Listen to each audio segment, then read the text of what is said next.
Hi everybody, very welcome to yet another live stream here on the Mentour Pilot channel. I hope you're all doing absolutely fantastic. I hope you're up for another live stream where you will be answering you will be asking the questions and I will be answering them. First of all, the first thing I want to say, which is really important, guys, is that if you are, if you have signed up to the Airline Pilot Club newsletter that I've been pushing around several times on my Facebook, on my YouTube, on my Instagram, well, everywhere basically. Well, then we have just sent out a new newsletter, all right? Literally last night we sent out a new newsletter, which is newsletter number 2, and you should have received it. And if you haven't received it, well, then you need to go in and you need to look through the spam folder or even the trash folder. Because it is a group email, it's coming from an email list. So sometimes your email might think that even though it comes from Mentour Pilot, it is spam. All right, it's not spam. It's very important that you keep up to date about what's going on. And the only way that you can do so is by by writing yourself up on the email list. So I hope that most of you have received it. And I was thinking about, taking the first couple of questions from you guys. If you have questions about the Airline Pilot Club, about when we're starting off, about what will be required from you, about what you can expect from it, well then shoot off your questions now. I'll try to monitor the chat even though it goes really quickly. Otherwise, as always, guys, the way that this will be working is that I will try to answer as many questions as I can from the normal chat, but I will prioritize people who are using the super chat, and that's the little icon with the $sign. It means that you are actually sending some money to the channel, so you're supporting the work that I do, the kind of research that I do and everything, and it means that it will highlight the question for me, so I can see anyone who sends in a super chat question can be guaranteed to get an answer. And if I lose it for whatever reason, or if something happens, well then you just go to the Mentour Aviation app, which I hope that you all have by now, and send me a private message through the submit feedback function and just line it with super chat, and I will definitely answer you directly. So that's the way it works, and let's go with the first question of tonight. Let's see. Nate Watson, thank you very much, Nate, for your generous support. If you could travel back in time and prevent the creation of a particular type of plane, knowing all its derivatives would be wiped from history, what plane would you wipe from history and why? Ooh, now that will take a little bit of thinking. So I would have to wipe all the derivatives of it. Man, that's hard. I mean, if I can go in on any product line, obviously, at the moment. And the problem with that question is that there's a lot of good things that have come out from most types, okay? And if I could go in to stop a specific product line, it would probably be the Max. I think that Boeing should have stopped by the 737NG, and if all of the engineers at Boeing had a say in it, they would have started a new type, the NMA or something similar to that, instead of trying to stretch the life of the 737NG. So if I could just kind of go in and stop something, it would probably be when they started developing the Max. However, having said that, and I'm going to stick with what I've been saying for many months now, is that the Max will be a perfectly fine aircraft once it's released. But obviously, if we could have avoided the 450 dead that it has caused, that would have been good. Apart from that, going back in history and wiping clean aircraft types is very hard to say. I mean, the DC-10 had problems, had issues that caused a lot of deaths as well. But then again, it became a very safe and very reliable aircraft once they had sorted those problems out. So there's no single plane that I can go in and like point at and say this one should have never existed. It's very hard, but it's a very interesting thought though, because it kind of makes you think back a little bit and think about which aircraft types are there that potentially are not sound. But like I've said before, and I will continue to say again, aircraft that are flying that haven't been grounded, well, they are to be considered safe aircraft. It's just as easy as that. de Havilland Comet comes up, of course, but the de Havilland Comet was important. It was important because, like, if you would have taken that away, that would have delayed the jet age by quite a bit, because the fact that the English came out with the de Havilland Comet pushed Boeing into developing proper jet passenger aircraft. So the de Havilland Comet, if you take away the big windows, if you take away the metal fatigue issue, it was actually a quite good aircraft, very good for the time. So no, taking it completely away would be unfair. So, Marcus, the Yak, if you could fly any World War II aircraft, which would it be and why? It would be... another hard question to start off with. I love the Spitfire. I think it's beautiful. What's it called now? Gul Kalle. The Mustang. The Mustang is a beautiful aircraft. I've seen it fly. I've heard the engine roar that comes from it. It's probably the kind of epiphany of how good you can make a one-engine propeller aircraft. So I would love to fly the Mustang. It's just a sexy aircraft. It's just a beautiful aircraft. Love to get my hands on one of those. And they still, you can still do that. They are still around. So maybe it's not too late for me. Alright, so Jeffrey McKee has the next super chat question. For some reason I can't see it here, so I'm gonna have to scroll a little bit here. There we go. Hi Mentor, is there a minimum altitude airlines stick to? There are some sort of short CRJ flights in my area, 20 minutes. I wonder how low you can fly safely. Well, I mean, you're gonna have to kind of comply with the minimum sector altitude, the MSA, which would give you 1,000 feet above any obstacle. But apart from that, there's no minimum altitude. As in, you need to be 1,000 feet away from any built-up areas. If you're flying VFR, you can actually go down to 500 feet, but not over built areas. But like I said, if you're flying IFR, the lowest altitude that you can ever fly is the MSA, and that is what's going to govern it. So 1,000 feet over the highest obstacle in the area within 25 miles. That's the lowest. So if you're doing a 20-minute flight, there's no point in climbing, super high. What we're trying to achieve, the most economical way to fly is kind of like a parabol, which means you climb with climb thrust up till you reach cruise altitude, and you don't stay there, you just initiate an idle descent immediately. That is the most economic flight there is. So if you can do that, as you're doing 20-minute flight, you can probably climb up to about 20,000 feet or something like that if you want to, and then start descending, probably less actually, I'd say 15,000 feet on a 20-minute flight.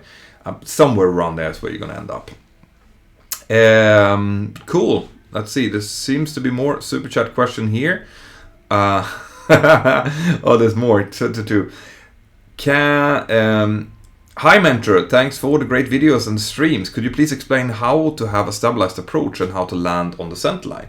Yeah, I mean, this all starts quite far out. Like, you have to plan your approach, you have to plan to come in with the proper speed and altitude onto the ILS if that's what you're flying.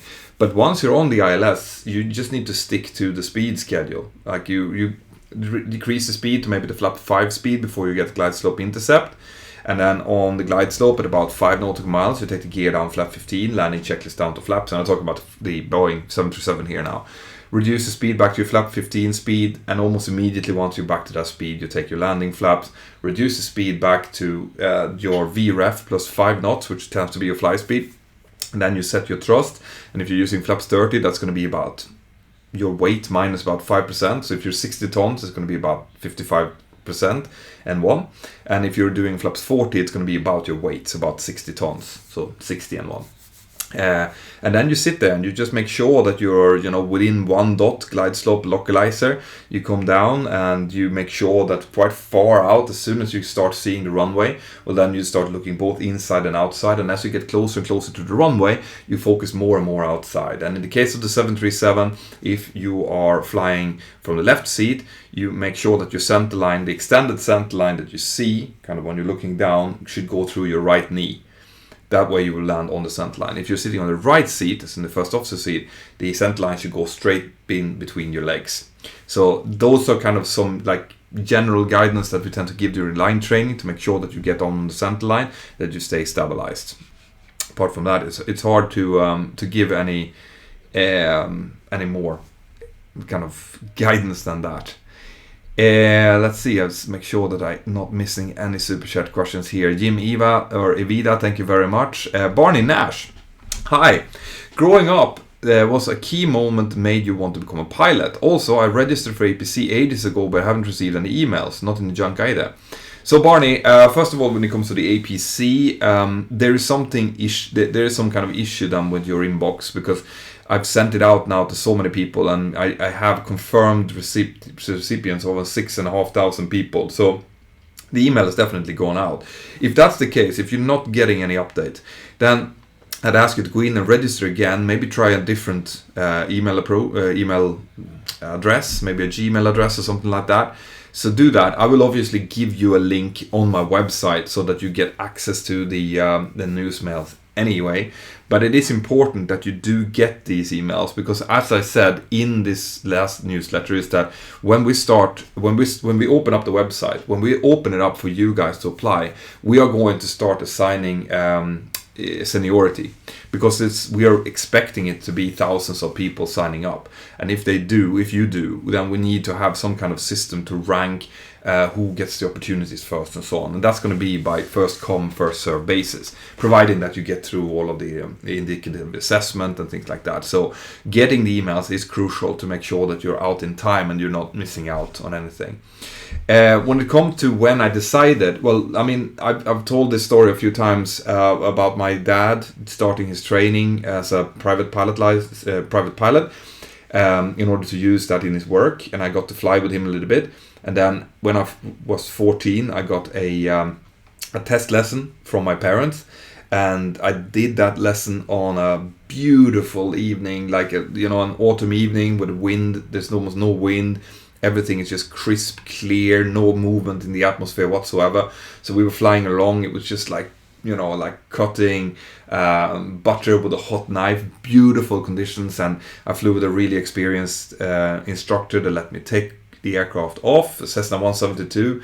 We flew down over my hometown, down to my village, did a few steep turns over my house, and then we flew back, and he kind of coached me through the whole approach and landing, and after that it was just over. Then I was properly bitten by the aviation bug, and I've never looked back after that. So yeah, that's my story.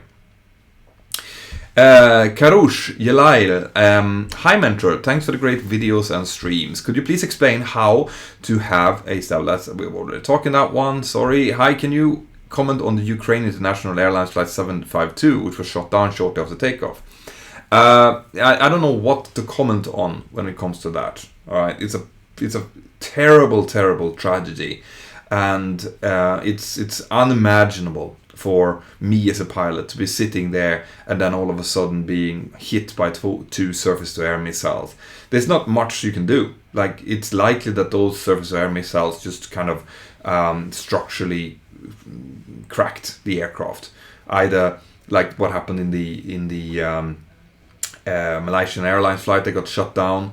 The whole cockpit was just ripped off then, completely removed. And of course, there's not much we can do then. If something similar happened here, we won't know until we have the black boxes and we can see what happened. But it's not much that can be said. It's a horrible tragedy. It's not the first time, and hopefully it is the last time that the military shoots down civilian jet. But in times of conflict and potential war, there are a lot of trigger-happy people who are nervous, and in this case they made a mistake, which is absolutely horrible, but at least they went out and kind of fessed up to it, which was important. Now Iran is going to have to work with their military forces to make sure it doesn't happen again, and all the military forces around the world is going to have to take a lesson from this and make sure that they think twice before they fire off the surface-to-air missiles. Vinud Suri is saying, no questions, just love your channel and keep up the good work. Well, I will certainly try. Like, I love doing this, guys. And by the way, I hope that some of you guys out there are going to come to Berlin on the Pilot Expo on the 21st and the 22nd of February. I will come in the afternoon on the 21st. I will have a keynote speech first, and then I will be having a meetup with as many of you as possible. All right. And on the app, there is a forum that has the code that you can use. If you just go into Pilot Expo website, Pilot Expo Berlin, go into the website and use that code, you will be able to get free entrance to the expo, because of course I don't want people to pay to come and see and visit me. So as many of you as possible, I'm hoping to see there. I'm hoping that I'm going to get a sofa so I can sit down and talk to each and every one of you at least for a little bit. It would be really, really cool. So let's see. More questions here. All right, I'm falling behind as always. Shake it. I'm starting my PPL next month and in September, and I will go to finish my high school. Let's see. I can't see everything, so I have to move this a little bit. Wait.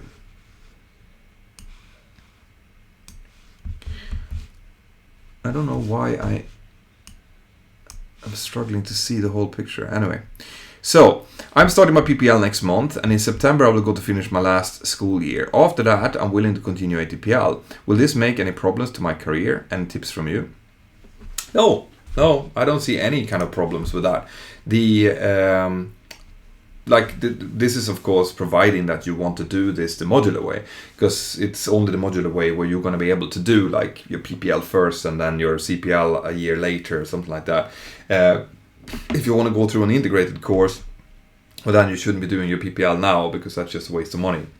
You're going to have to start all over again when you start your integrated course.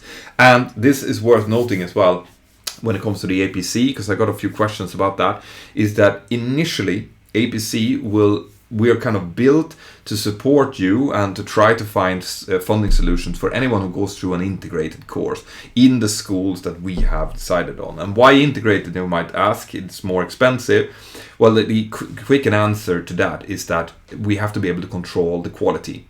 The Airline Pilot Club is all about maintaining and, safeguarding good quality from you. You are going to be checked to have what it takes to become a pilot. From the schools, they are going to have to go through a rigorous checking process to make sure that they have good instructors, good syllabi, good aircraft, good economy, all of that. We are going to make sure, we're going to be the step to make sure that your school fesses up to that. So in order for us to do that, we have to go through an integrated course, for the simple reason that it's almost impossible to check all the components if someone decides to do a modular course where you do one part here and then another part there and then third part here. It's very, very hard to make sure that the quality on each of these steps are adequate. Okay, because at the end we are aiming to have airlines waiting for you guys when you're finished, and we're gonna have to make sure that the quality has been checked, supervised, and secured throughout the entire process.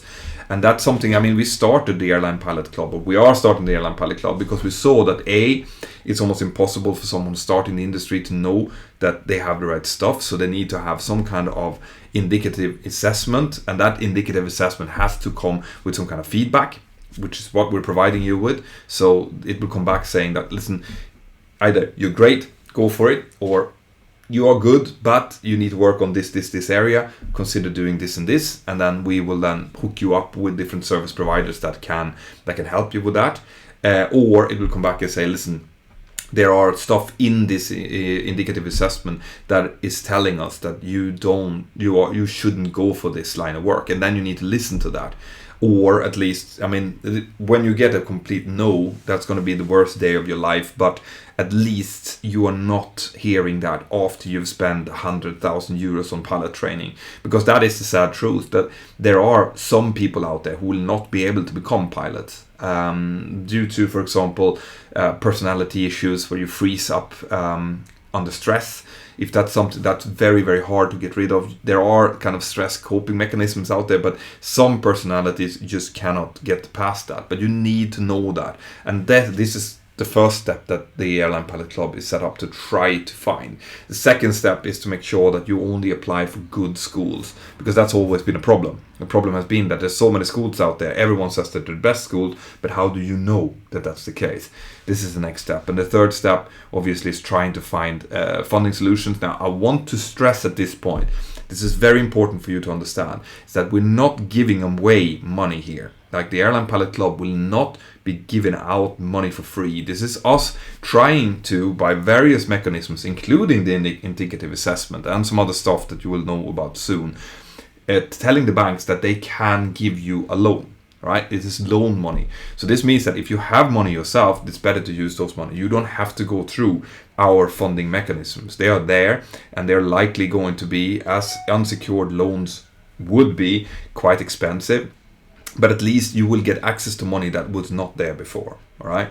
And we don't know. This is part of the newsletter that we set up.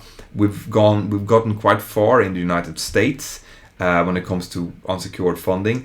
It's a bit harder in the EU because every country has their own rules when it comes to unsecured loans, but we're still working on your behalf, and we will continue to do so for as long as we can, because that's what I wanted to do. I wanted to give the access to money for people who want to become pilots, who should become pilots, even if they don't have anyone that can guarantee them a loan. So this will continue to be our work, but it might take a little bit longer than we thought. So, Ollie Stanley, with struggling UK airlines, but there is reporting being a demand for pilots. How easy do you think it will be for a brand new pilot to be bonded for a type rating after modular self-funded training? I mean, the problem with that question, and this is always a problem, is that it's impossible for me to say how easy it's going to be for you to get a job. That's because, 1 year ago, I was sitting here doing these live streams saying that I've never seen the pilot industry being as good as it is now. Then the MAX happened.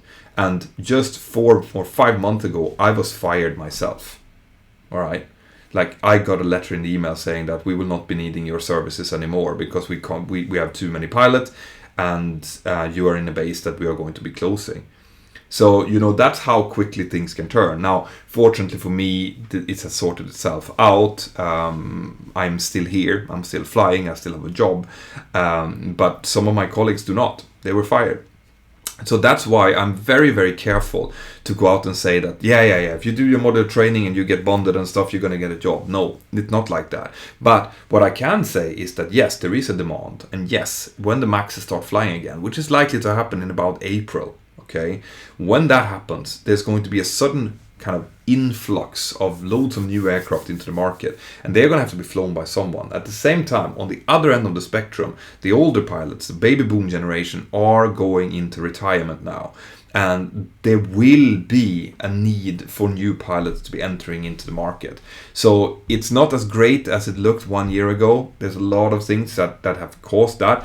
But remember, the pilot industry is cyclical, and it goes in about a 4 to 5 year cycle. So it's been really good. Now it might go down for a little bit, but then it will come up again. And that might coincide with your 2 years that it will take for you to do your training. So, short answer, no, I can't guarantee you that you're going to get a job after this. I will do my damnedest for my APC members to get as much of a chance as possible to do so. But guarantees, anyone who comes out and say that they can guarantee you a job is lying. It's as easy as that. So, Lilia 34 Siren. If the FMC fails, can pilots still navigate to the nearest airport? My FMC failed, and due to emergency fuel, I had to emergency land in a field. Yeah, of course. I mean, we just resume conventional navigation. That's basically what the FMC failure checklist says. They're like, okay, so FMC has failed, resume conventional navigation. That means flying on VORs, NDBs, asking for radar vectors, which is something that we need to be able to do. So yeah, if the FMC fails, it's not a huge deal. All right, it'll be a bit of a pain. It'll take a little while to get back into pushing and pulling needles again, but it's perfectly doable. The FMC Then there are some other things as well, like we have to set up our bug speeds, our speeds and stuff manually instead of doing it through the CDU. So yeah, there's some issues with it, but no, it's not. It shouldn't be a problem to do it. Justin Davis, hi Mentor. What do the EGPWS alert like obstacle mean? So instead of saying terrain, pull up, it says obstacle. Are these hard or soft warnings? Thank you for such an amazing channel. The obstacle, pull up is a hard warning, right? It says it's exactly that. It's not terrain you're flying into, it's an obstacle. It could be a building, could be something like that. But it is a hard or GPWS warning. It just tells you a little bit more about what it is that you're about to fly into.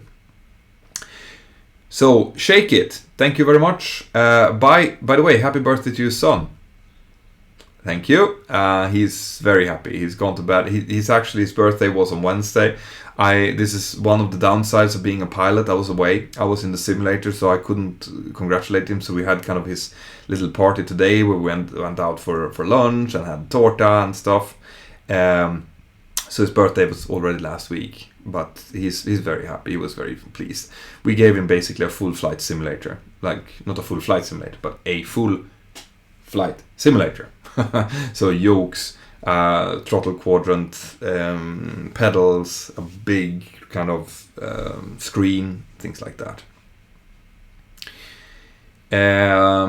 Nate Watson, I make simulators for a living. What are the common differences between real craft and simulators you have encountered? I mean, it's notoriously hard to get the feel completely right. I mean, the level D simulators that I fly, they're very close, but you still can't really simulate real air over the wings, so you will always feel a little bit disattached. Otherwise, things like, of course, G-forces, which is really important when it comes to, for example, like upset recovery procedures and stuff. You can't simulate them, but in general, like the level D simulators that I'm used to working are very good. The visuals, you still see that it's a simulator. Even it gets a little bit better when it's dark and when it's IMC or like low visibility, that you get a little bit better feeling then, but you can still see the pixels and stuff. So I'm looking forward to the like of Flight Sim 2020, because what I've seen from that is absolutely amazing. If you can get that kind of fidelity in the visuals, that will be fantastic. But what else? No, I mean, the more expensive simulator you have, the better the switches feel, the better the movement feel. I mean, all of that is really important, because when we fly an aircraft, it's a lot about tactile feeling. If the feeling is just a little bit off in like the resistance in the thrust or in the yoke or something, it takes away the immersion. So there's a lot of work that needs to go into that. Would you ever drink aircraft tank tap water? I do it quite often, to be perfectly honest. Like, we drink coffee. The coffee comes from the water that comes from the heaters. So, but it's taken from the same tanks, unfortunately. But it's not great. It's a little bit icky. Michael Flyby. If the authorities suspend my PPL exam for fraud that appeared on my ATPL attempt, as I was suspended at PPL exams. I have no idea, man. You shouldn't be fraudulent when you do your PPL exams or any kind of exams. I would suspect so. Like, if the authorities ever suspend anything you do because you've done something fraudulent, you can probably expect that to stay. Now, I'm not speaking from knowledge here, because I've never heard that question in my life. But take it as a warning. Like, this is not a place you want to be fraudulent in.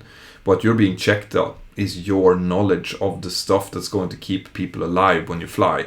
So if you fake exams, or if you fake theoretical exams, what you're basically doing is you're faking your admission into the life or death situations that you might be encountering, where that knowledge that you did not attain might be the thing that decides whether or not you take the right decision or not. So never ever cheat on an aviation exam, ever in your life. Nunca. Nada. Unknown. Hi, Mentour Pilot. I'm trying to become an aircraft mechanic. Any tips you recommend? By the way, keep up the good work. Yeah, no, I mean, mechanics and engineering is not really my cup of tea. I don't really know the ins and outs of how to get into that industry. But what I do know is that there is a huge demand for you guys. So I'm sure that if that's something you want to pursue, then there should be plenty of airlines looking for like interns or having master's degrees or degrees that takes you into that. So that's the way that I would start with.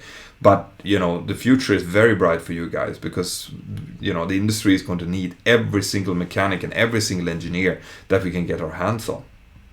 So good for you, man. And I'm going to try to keep up the good work. 40BC. Hi, Mentor Pilot. Your videos are fantastic and are always filed with great info. But what would it take for you to switch to the Airbus 320neo? Well, a job on it, basically. If someone came and offered me a job that was good enough, that would sustain my lifestyle, like I don't know, someone that would open up a base here in Girona and said, "Listen, we need a head of training based here. Would you be interested?" I would do it. Yeah, there's no question. Like. You will come to notice, especially when you've been in the industry for a while, that what aircraft you fly, what type you fly, doesn't really matter. It doesn't. You think it will, but it doesn't. The only what matters is the kind of lifestyle that you can maintain, and obviously that you fly a type that is safe and is well maintained, and you fly for a good airline that treats you well. Those are really good and important things.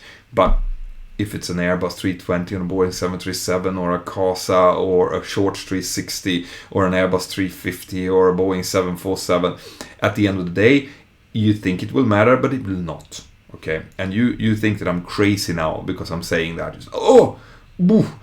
If a Short 360 and a Boeing 747. But in 10 years, when you've been in this industry for 10 years, if someone comes and gives you the same money to fly a Short 360, but you can be home with your family instead, you will do it. No question about it. You will do it. Have you ever tried ultralight aviation from Bob Blitheract?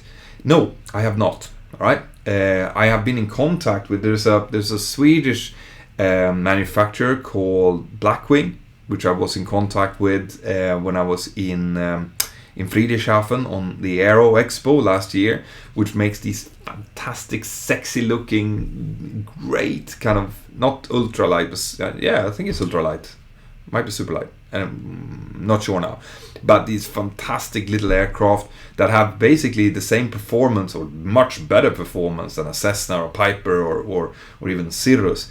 But they're very low in weight. So check out that. Check Blackwing of Sweden. Sexy little aircraft. Haven't tried flying one though. Tiger, thanks for working on the loan process. About to do my first solo my first cross country this week. Would you recommend a school like ATP Flight School to burn through Instructor Commercial and Multi? It's so expensive. I can't speak for that because we haven't checked it. And one thing that you will notice for me is that I very rarely recommend schools that I don't know. Okay, this is one of the reasons why we are running the Airline Pilot Club now, because I will be able to utilize the fantastic knowledge and experience of Andy O'Shea and his team to go out and check the schools that will be part of the APC. And after that, I will only recommend schools that we have thoroughly checked, because those are the schools that I can go out and say, like, listen, this school is good. We can guarantee that this school will do a good job. And then the price will be less important, okay? Especially if we can manage to get some kind of loan structure in place. What's important for me is that you guys get as good training as possible. That's paramount, right? Price is second. So we will look at quality and then price. But I won't be able to go out and say, like, yeah, this little flight school here in Little France, I highly recommend you to go and check them out. No, I will make sure that whenever I say that this school is good, you can check that. It's something that we have actually gone to and checked through their files and talked to their instructors and their head of training and seen that they have a sound working way to go forward. This is something that's been needed for years. Okay, it's been a jungle out there. You guys who are looking right now for flight training, you know that it's jungle. You know that there are shitloads of school. They all have different prices. They all have different aircraft. They all say that they have the best possible school environment. Some will have shitty weather. They will say that it's great for you because it's shitty weather. Others will be down in Spain. They will say we have great weather, so it's good for you. It's great weather. Like you can't. It's very, very hard to get in and do make any kind of sense of it unless you have some experience. And that's why you will need to be members of the Airline Pilot Club, because then you can put that little bit to the side and say like, okay, so what does the club say? And what we're going to try to do as well, what I'm hoping we'll be able to do, is if there is a request, someone says that, listen, can you check this school out, that we will be able to do so. Because the schools, like this is important to understand as well, the schools will need to be a part of the APC structure. Okay, they will need to apply as well, because we need to check them out. So we're not just going to go to random schools. It's going to be schools who have been properly checked out. Okay. And the loan process, like I said, like our holy grail is to be able to find a loan provider that can go out and use the process that we've found, where we have good students, good schools, them, airlines in the end, and they're going to say, all right, so this process is so good that we can give these unsecured loans. We're not there yet. Okay, we are trying. We're trying to get the amounts up, but first of all, you have to understand that you will need to put some skin in the game. All right, even the APC members, you're not going to get 100% unsecured loan. You're going to have to put about at least 15% of the price in from your own pocket, because you need to have skin in the game. Otherwise, you will not be as kind of attached to it as you should be. Anyone who knows anything about economics knows that a party needs to have skin in the game in order to be as focused as possible. This is one of the reasons, and also one of the fundamental reasons that the banks are going to need. So just be aware of that. Krzysztof, okay. Hi, would you ever fly the Beluga XL? Like I said before, first of all, I would love to fly the Beluga XL. I think it looks cool. I'd love to give it a try, even if it's not a job, even if this is just me through the channel. If Airbus, if you're out there, do send me a message. I would love to come and give it a try. Okay, this is something that I would love to do. Like if I could do this full time, if I could find a role where I could go to the likes of Boeing, Airbus, maybe even to China, try out the Comac aircraft. If I could do that and do it in the professional capacity of Mentour Pilot, that would be so cool, and I would love to show you all about that. Daniel Bengtsson.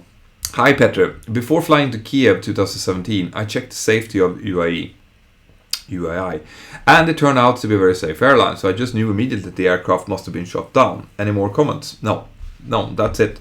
This is what I've been trying to say for the last couple of videos as well, that that's exactly what you're supposed to do. You go in and you check what the airline is. If the airline is on the blacklist, don't fly with it. If the airline is not on the blacklist, if they're flying in Europe, if they're allowed to fly to your airport at home, they're fine, okay? There's nothing you can do to avoid those kind of things. Like those poor passengers and crew, they had done everything right. They flew according to, like, the airspace was not closed or anything. They flew and they were shot down by military. Like it's impossible to guard yourself against. So no, I don't have any further comments on that. Okay, so Marcus Langendorf, I can't see your super chat question. I'm gonna have to scroll up a little bit here to make sure that I haven't missed anything.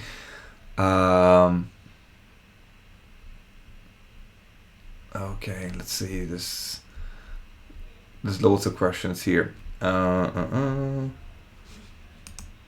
Just give me 1 second. It should come up in a second. I want Petters to hit 1 million subscribers. Actually, that's one of my goals for this year. From Jeffrey Werner. One of my goals for this year is to try to get up to 1 million subscribers. I don't know how I'm going to do that, but I like when I set a goal, I do my damnedest to make sure that goal actually comes through. So let's see if we can sit here in a year with more than 1 million subscribers. Then I have managed to do something even I didn't think that I would be able to do. So Marcus Langendorf again. Hi Mentor, do you ever get into arguments with engineers before you take an aircraft for flight? No, I never get into arguments with my engineers. My engineers is what keeps me alive. I try to keep them as happy as possible. What I have had sometimes is maybe disagreements with like Mentour, whether or not I should ground an aircraft based on some kind of malfunction, but it never really becomes an argument because they will always motivate the reasoning behind, and then I will make my motivation, and at the end it's me who decides. So no, I've never ever had an argument with, I don't think I've had an argument with anyone who's working in and around the aircraft. Sometimes I have some strong words, as in sometimes I will take someone up and like, listen, this has to be sorted in a different way. This is not well done, or you have to make sure that you do the load sheet correctly because this is a ton out, something like that. But I'd never let it go into an argument, because an argument doesn't really, it's not constructive. It doesn't really work. Right, so that was all the end of the super chat questions, I believe. Let's see if I can find some in the normal chat here as well. I don't want to completely abandon you guys.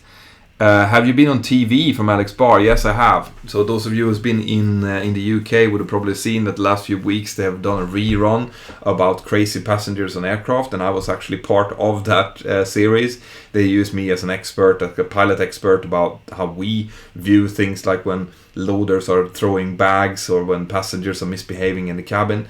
So yes, I have been on UK TV last year this time, and it seems to have done a rerun very recently. So, Mentour Pilot, how does one prepare for the admission test on flight schools? What should you look into in advance? Well, you can expect it to be some maths and physics, some coordination, some general like intelligence tests or IQ tests that you can find. But like I said, if you become a member of the APC, when we open that up, then we will give you an indicative assessment that doesn't require any preparation. It just needs you to sit down by a computer at home and spend about 40 minutes doing several tests that you will be given, and then you will get a result from that will tell you what you need to work on. So that would be my primary kind of suggestion. Do pilots use ILS during emergencies? Yeah, ILS we always try to use if we can. The instrument landing system is the most accurate way of finding your way down towards the runway. So if we can, we use an ILS. If that's not available, then we use non-precision approaches. So what about the Airbus auto takeoff? Yeah, I will make a short video about that will be coming soon, okay? Which will tell you all I think about the Airbus auto takeoff, which is just, the short version is I think it's very cool. Rivo, Joani, hi, funny story or thing happened to you during working? Oi, there's so many things. I think the worst thing I've been through was a passenger who decided to, like, the fastest seatbelt sign was on, and this happened early in my career, and he wanted to go to the toilet, and I think this was during like later stages of the descent or something like that, and he was told no by the cabin crew, to which he just responded by standing up and pissing all over the first row in the aircraft. That was probably one of the strangest things I had. Obviously the police had to be called and stuff, if I remember that right.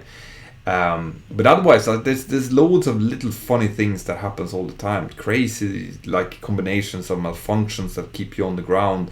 But that thing with the guy pissing over the first row, that was something else.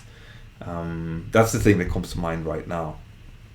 Yeah, wow, exactly. Like you wouldn't believe what you get to see in this. Like, people, when they get into stress situations, they will do the funniest things, especially if that's combined with alcohol. Like the things that the cabin crew get. I mean, we sitting in the front, we have a closed cockpit door. We can concentrate on what we're doing there. But the ones that see the real stuff going on, that's the cabin crew. They will have some crazy. I bet people who's been in this industry for like 15 years, they could write a book that would be great reading for anyone. Mentour Pilot, do you still fly to Eindhoven? Yes, I do. I'll be flying there next week. I think next Wednesday, if I'm not mistaken. May I have your signature? What do you want my signature for? I try to not give out my signature, especially if it's something I can't control.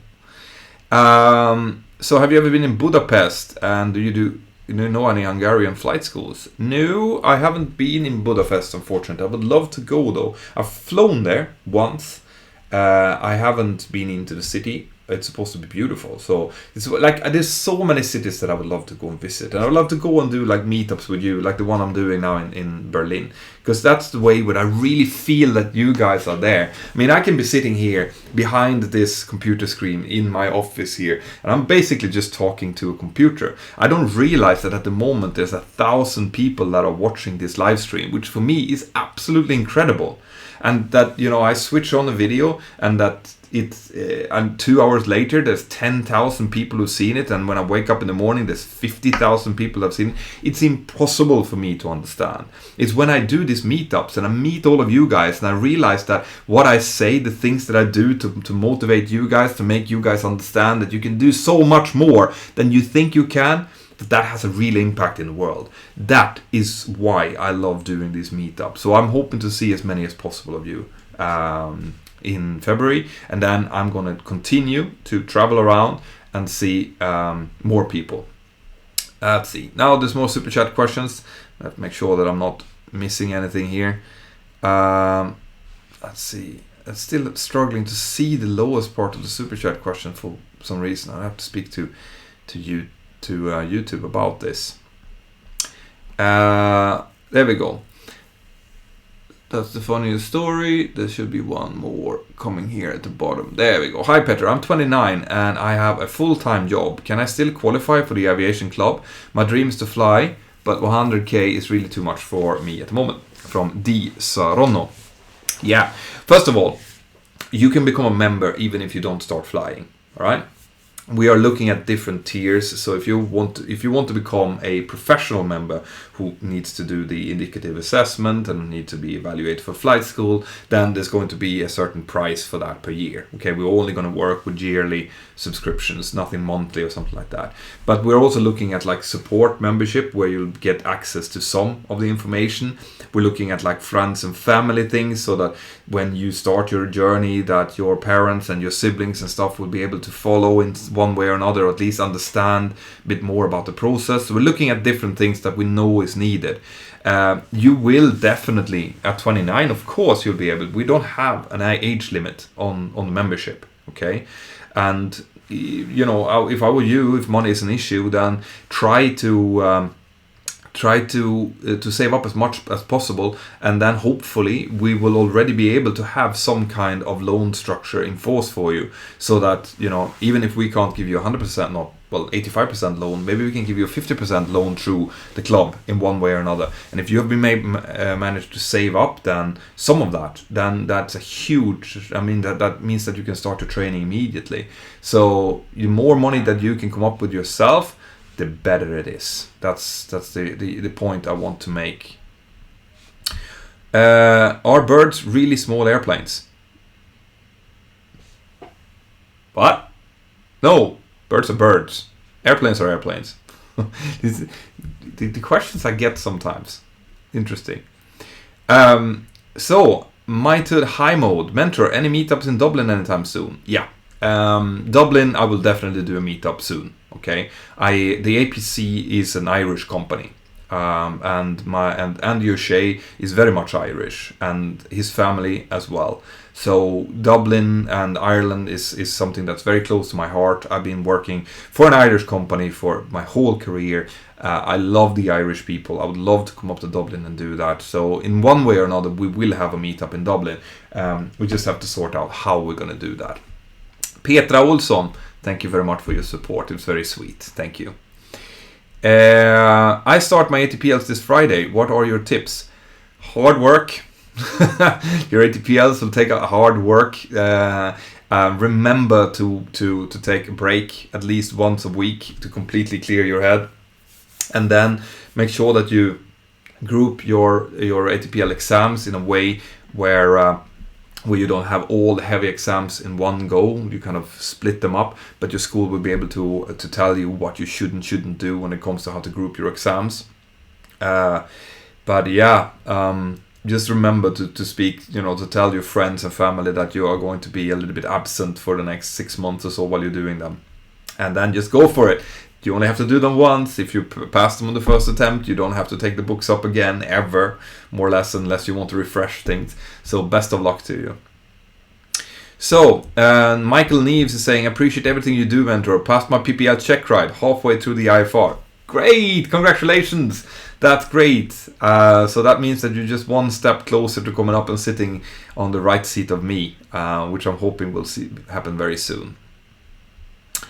Jonathan McFarland, hi Mentor. How would you combat landing gear failure and rudder failure when you touch down? Well, I mean, we have checklists for that, both of them. Landing gear failure depends on what you mean. I've done a video on how to use the emergency extend feature of landing gear. If the landing gear is stuck up, well then you're going to have to prepare the cabin for an emergency landing, and you're still going to land on runway, but then you're going to do your damnedest to try to land on the side, you know, where you have the good gear, because it's going to be kind of turning over to the side where the gear is not working.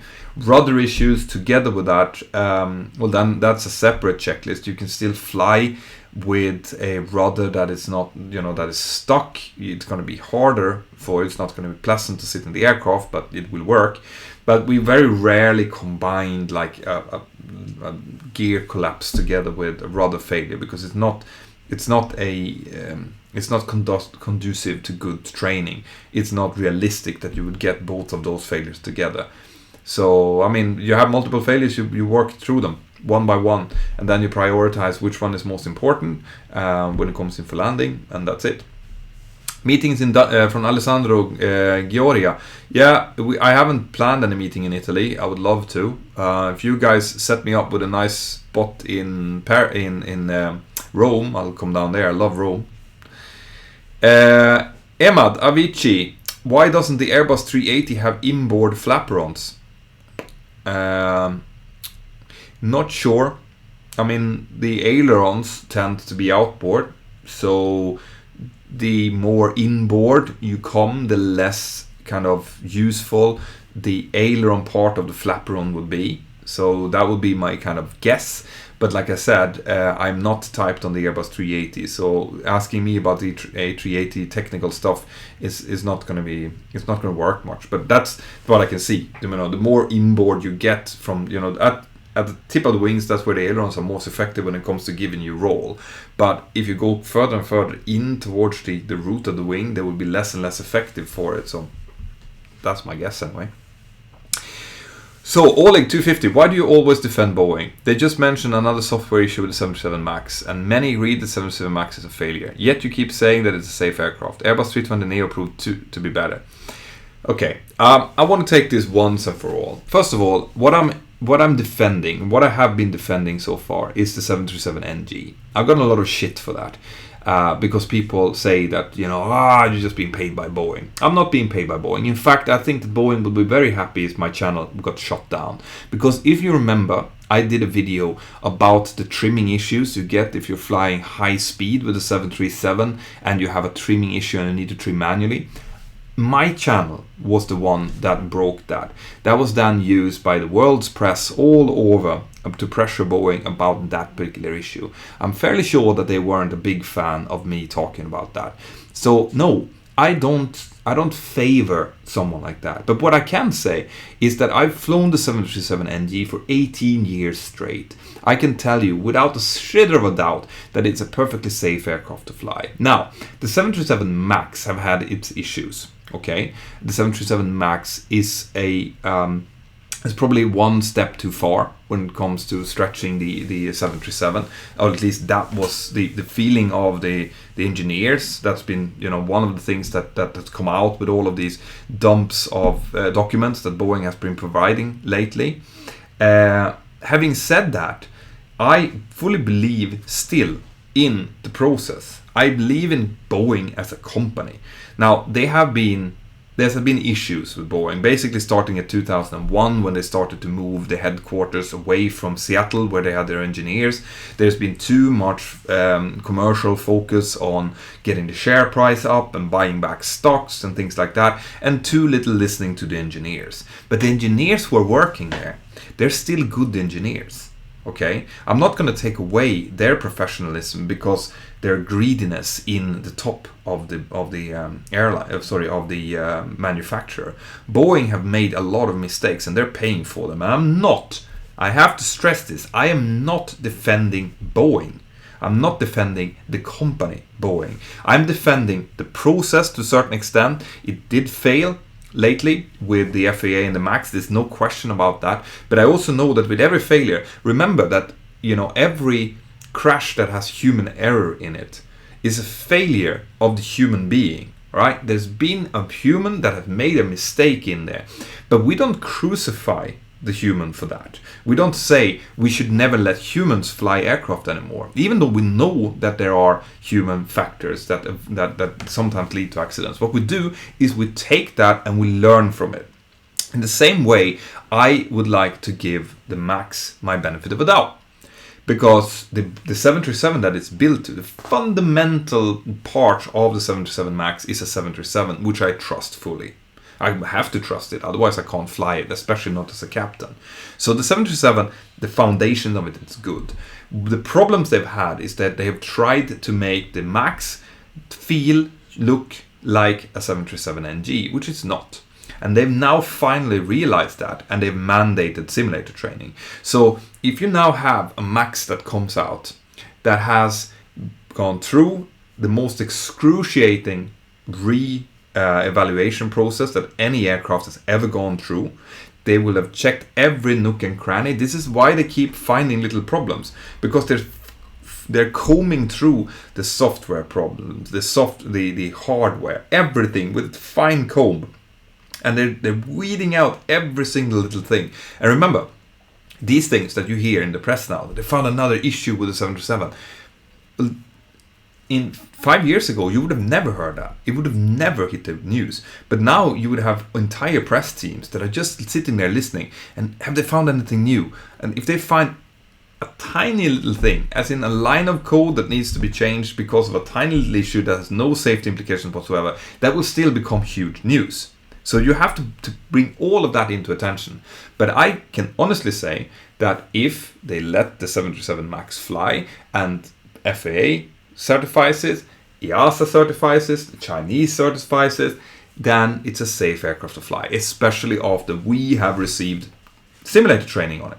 We've felt it, we've seen the differences, with these failures that could come up, that couldn't come up on an NG, we've tried them out. Once that's in place, it's going to be just as safe as any other aircraft, and I completely believe in that. All right, this is not me defending Boeing, this is me just stating the facts as I see them. Okay, might be wrong or right, but this is how I see the facts. So please stop accusing me of being some kind of paid lackey for Boeing. It is not the case, okay? But I do defend the aircraft that I fly on, and I will continue to defend the aircraft that I fly on. All right? Good.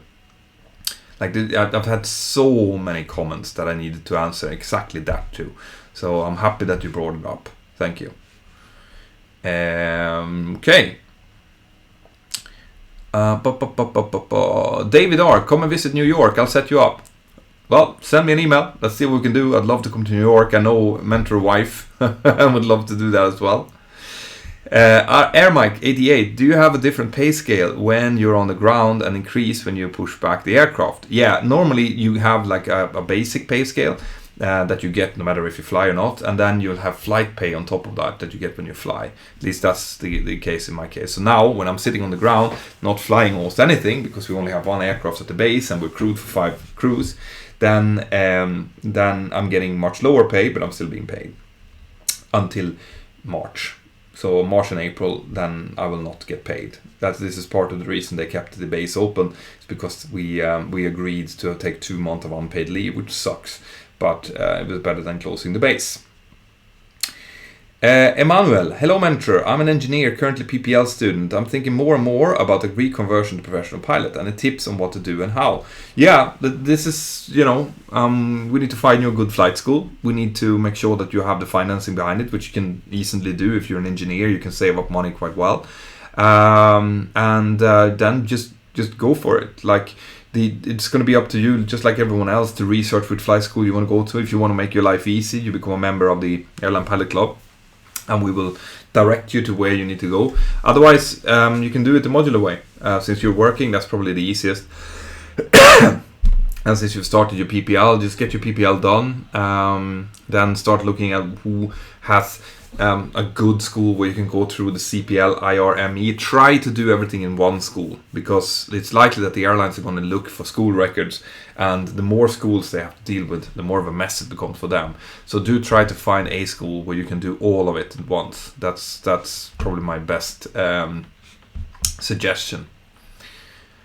So, do you think that the older 737 versions are safer than the newer ones? No, I do not. Except for the MAX, with an obvious exception there. Until it's been recertified, they've all just become safer and safer for each iteration. Okay, so last super chat question now, because I'm losing my voice and I've been on this for an hour. Oleg 250, do you agree that Airbus has done better than Boeing in the last few years? They already released the 321 XLR and the airlines ordered it. Even the 777X is delayed. Yeah, no question. Boeing has been doing really, really bad in the last few years. It feels like they're behind Airbus. It feels like Airbus has the initiative and Boeing is playing catch up, and they're not doing it very well.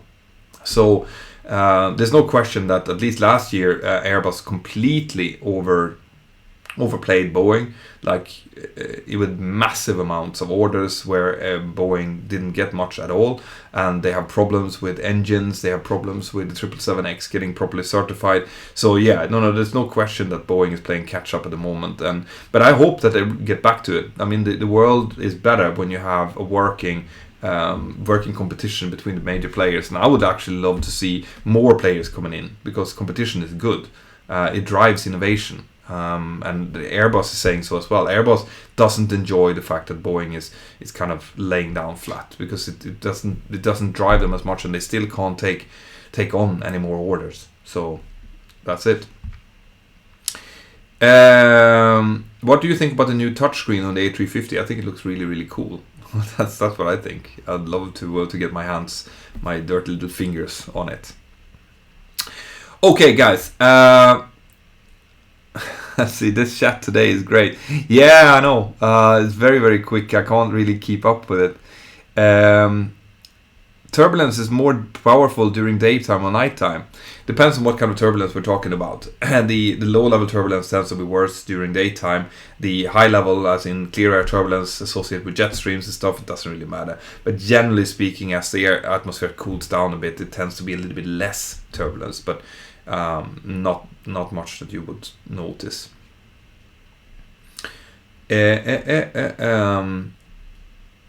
If someone suffers from unilateral hearing loss, can he or she become a pilot? I actually was talking to one of my patrons today. That's something I do with my top patrons. You know, when they have some questions about some issues, then I schedule a Skype call and I do a private call with them.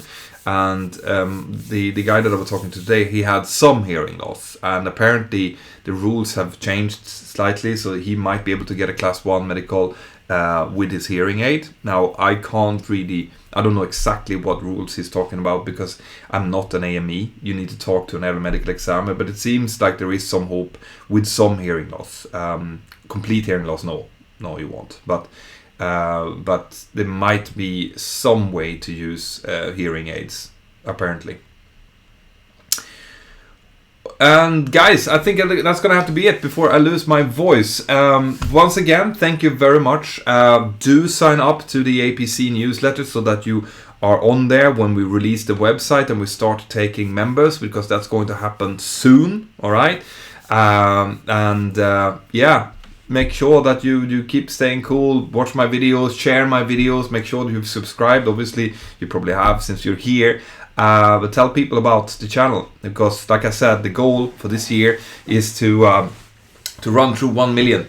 I don't know how I'm going to do that, but I am going to do it in one way or another. And you guys are going to have to help me to do that. You do that by spreading the channel, spreading the videos, tell people about it, use the Mentour Aviation app, come in there, be part of the community, because the stronger we are as a community, the more cool things we're going to see. I mean, this is a proof of that. I told you guys that I needed a lot of signups. I got a lot of signups. The banks are now listening to us because you guys did it.